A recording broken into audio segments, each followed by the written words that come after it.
It's really difficult to think about what my favourite moment of the trip was, and that sounds like a real cliche, but the truth of the matter is we had so many different amazing moments. The overall point was that it was so wonderful to spend time with the students that I'd had a whole semester of learning about Roger Williams in the classroom, to then take them to the places that we've been talking about. We spent several weeks in class looking at the execution of Charles I and what that meant for a young Roger Williams, and then to take them to the site where Charles was executed at Whitehall at the banqueting house. That was just incredibly moving. Another favourite moment was to go to the site where Roger Williams wrote a lot of the letters that we'd studied in depth in class, and we went to the place where he rented his accommodation and reread those letters that we'd already spent several weeks in the fall looking at. It was just really cool to have our 17th century map and retrace Roger's footsteps as it would have been for him. So I think the physicality of being in the places, going to High Laver where he was married, where the church really hasn't changed a lot, going to St Sepulchre, where he would have been christened, and then to Cambridge where he would have studied.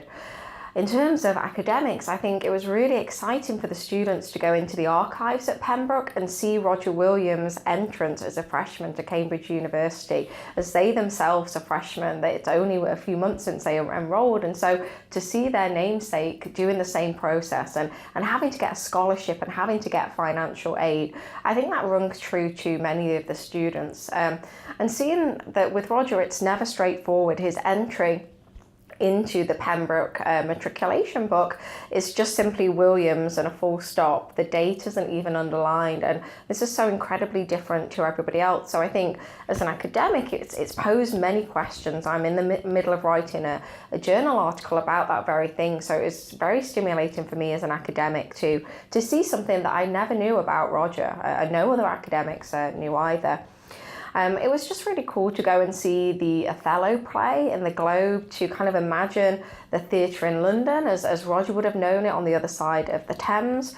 And I think a personal highlight was when we were in the church at High Laver where Roger got married, which really hasn't changed. It's a very simple and plain Anglican church, and we all felt that Roger would have liked it. I think he would have struggled with St Sepulchre in London. It was very high church, lots of stained glass, very ornate, whereas High Laver, it really rang true to the Roger that we knew.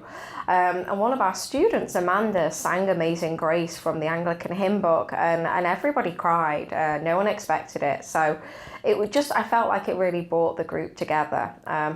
And as a faculty member, it was just fabulous to spend a week with such brilliant and bright and enthusiastic students who I've never known a cohort of students get so excited about the things that I am so genuinely passionate about. And it was just so fabulous that thing was Roger Williams.